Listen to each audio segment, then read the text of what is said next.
গতকাল যেখানে ব্লগটি শেষ করেছিলাম আজ সেখান থেকেই শুরু করছি। এখন আমরা সকলে যাচ্ছি লাঞ্চ করতে। আজকে দুপুরের খাওয়া দাওয়া আমাদের পাহাড়েই, খাবার চলে এসেছে। আমরা যেখানে প্রথমে এসে প্র্যাকটিস করছিলাম সেখানেই খাওয়া দাওয়ার আয়োজন করা হয়েছে।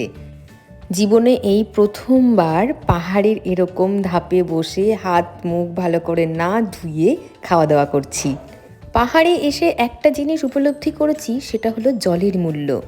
ইন্সট্রাক্টর স্যারেরা প্রথমেই বলে দিয়েছিলেন পাহাড়ে গিয়ে কেউ কাউকে জল শেয়ার করবে না, আর হাত ধোয়া সে তো সেই অলীক স্বপ্ন দেখা। নিজের কাছে ছিল স্যানিটাইজার আর একটুখানি জল খরচ করে কোনো রকমে হাত ধুয়ে খাবারটা খেয়ে নিলাম।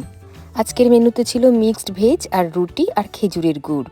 আর এখন আমরা ছাত্রদেরকে নিয়ে আমাদের কলেজের ফ্লেক্স দিয়ে ছবি তুলে নিচ্ছি, কারণ আপনারা জানেন ন্যাকের জন্য আমাদের যে রিপোর্ট বানাতে হয় সেখানে এই ছবিগুলোর মূল্য অনেকখানি।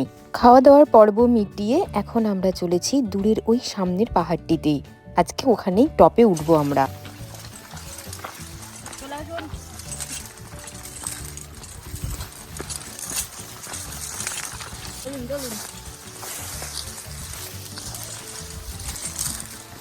এই জঙ্গলটা ভীষণই মারাত্মক। এত লম্বা লম্বা গাছ, জঙ্গলি গাছ, পুরো হাত পা ছড়ে যাচ্ছে। আর্মগার্ড নিয়ে এলে ভালো হতো।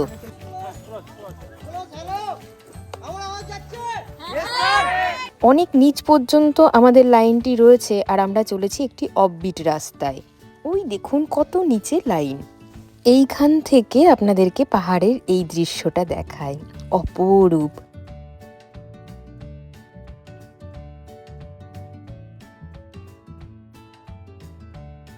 সারাদিনের খাটনি এইখানে এসে সার্থক। সত্যি এখন মনে হচ্ছে যে না, আরও উপরে উঠতে হবে, চারপাশটা আরও ভালো করে দেখতে হবে, আর আপনাদের সাথেও শেয়ার করে নেব সবটা। আমাদের আগেই রয়েছেন দেবু স্যার, তিনি পথ তৈরি করতে করতে চলেছেন আর আমরা তাকে অনুসরণ করছি।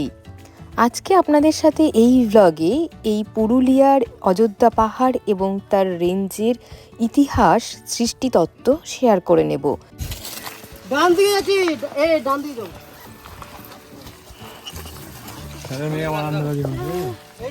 চলুন স্যার। লাইনের সবার আগে যিনি রয়েছেন তিনি দেবু স্যার। পাহাড়ে ওঠার একটি নিয়ম হলো সামনের জনকে ওভারটেক করা যাবে না, তাকে ফলো করতে হবে। এখন পড়ন্ত বিকেল, সূর্যি মামা একটু পরেই পাটে বসবেন। আমরা দেখব গজাবুরুতে সূর্যাস্তের নয়নাভিরাম সেই প্রাকৃতিক সৌন্দর্য। সবটা শেয়ার করব আপনাদের সাথে এই ভ্লগে। আর আজকে আমরা নাইটেও ট্রেক করতে আসবো পাহাড়ে, সেটাও আপনাদের সাথে এই ভ্লগে শেয়ার করে নেব। ওই যে দূরে মাথাটা ঢোলের মতন দেখতে, ওর নাম ঢোলগুরু, ওখানে আমরা আগামীকাল যাব। বাহ, পুচকেগুলো সব আগে চলে এসেছে। আমরা প্রায় পৌঁছে গেছি, আর খানিকটা পথ। সেখানে উঠলেই আমরা চারপাশটাকে পাখির চোখে দেখা বলে সেই দৃশ্য দেখতে পাবো 360 ডিগ্রি অ্যাঙ্গেলে। আপনাদেরকে একটা জিনিস দেখাই। এই যে দেখছেন সঞ্জীবনী বুটি, হনুমান নিয়ে এসেছিলেন লক্ষণের জন্যে, এইখানে সেই গাছ রয়েছে। এখানকার স্থানীয়রা তাই বলে থাকেন। আসলে মেলাঘাটে আমরা এক ধরনের গাছ দেখতে পাই, শুকনো পাতা বাড়িতে এনে জলে ভিজিয়ে রাখলে সকালবেলা উঠে পাইন গাছের মতন হয়ে যায়, এটা সেই গাছ। সবাই একটু তাকাবে। হ্যাঁ, স্টুডেন্টদের এনার্জিটা দেখতে পেলেন? যাই হোক, ওই পেছনে দেখুন সূর্য এখন কিন্তু ডুবছে। চলুন আরেকটু ওপরে যাই, সেইখান থেকে খুব ভালো করে দেখা যাবে সূর্যাস্ত। উপরে উঠতে উঠতে আপনাদের সাথে শেয়ার করে নিই এই অযোধ্যা পাহাড়ের এই রেঞ্জের সৃষ্টিতত্ত্ব। প্রাচীন ভূগঠন, প্রায় 1.6 বিলিয়ন বছর আগে পৃথিবী পৃষ্ঠের নিচে ঘটে যাওয়া টেকটনিক কার্যকলাপের ফলে এখানকার গ্রানাইট ও নাইস শিলা গঠিত হয়েছিল, যা ছোটনাগপুর গ্রানাইট নাইস কমপ্লেক্স নামে পরিচিত। ভূগর্ভস্থ চাপ ও তাপের কারণে এই শিলাগুলো রূপান্তরিত হয়ে বর্তমান রূপ ধারণ করে।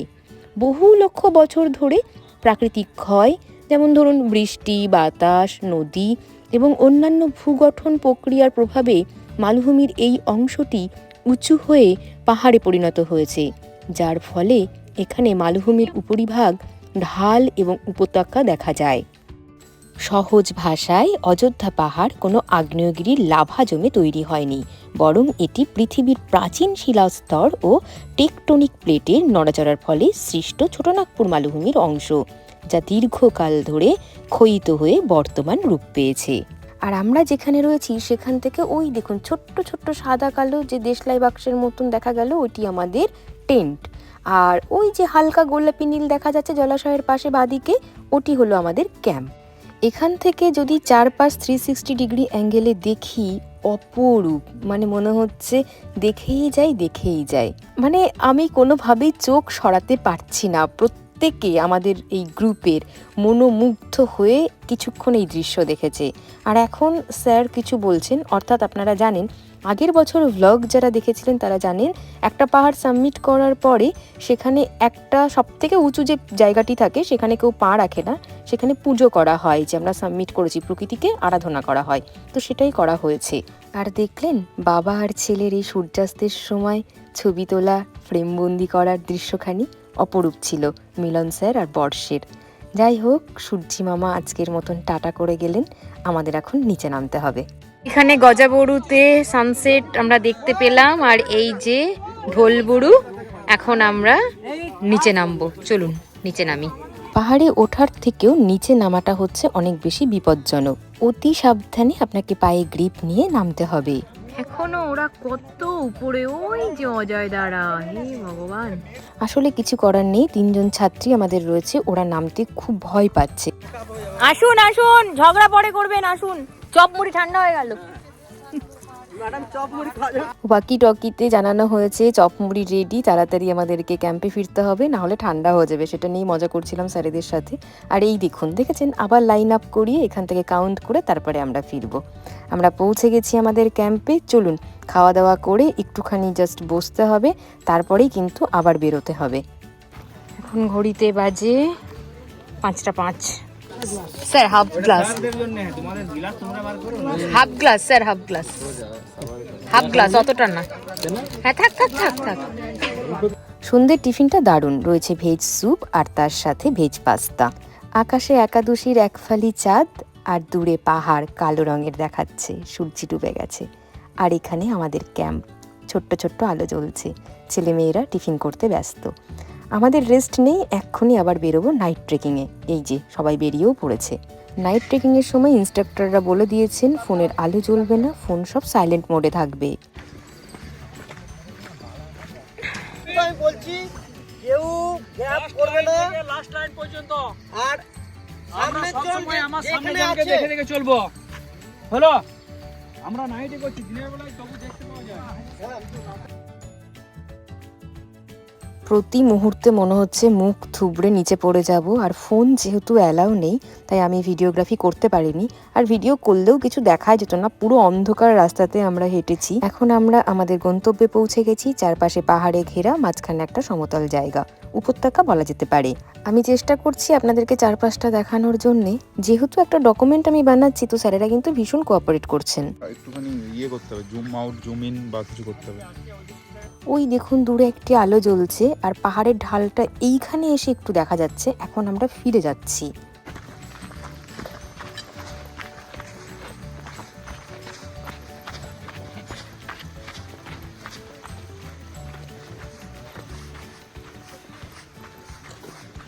এই ফাঁকা জায়গাগুলোকে ওনারা বলছেন বাফার জোন। এই জায়গাগুলো ভীষণ নাকি বিপজ্জনক হয়, তাই সকলকে একসাথে থাকতে বলছেন, লাইনের মাঝখানে গ্যাপ যেন না থাকে। অবশেষে পৌঁছলাম ক্যাম্পে, যেন মনে হচ্ছে ধরে প্রাণ ফিরে পেলাম। সত্যি কথা বলতে আমার মেরুদণ্ড যেন গুটিয়ে একদম কুণ্ডলীকৃত হয়ে যাচ্ছিল ভয়ে। রাতের পাহাড়ে চারিদিকে ঝিঝি পোকার ডাক আর বন্য জন্তুদের আওয়াজ, সত্যি এক রোমাঞ্চকর অনুভূতি। যাই হোক, এখন ডিনার টাইম, রয়েছে ডাল ভাত, মিক্স ভেজ আর মাছের ঝোল। Hello, good night. হ্যাঁ, প্রাণ ফিরে পেলাম স্যার, জানেন তো। যাই হোক, আজকের ব্লগটা এখানেই শেষ করছি। ভালো লাগলে প্লিজ একটা লাইক করে দেবেন। আগামীকাল থাকছে সব থেকে উঁচু পাহাড়ে সাবমিট।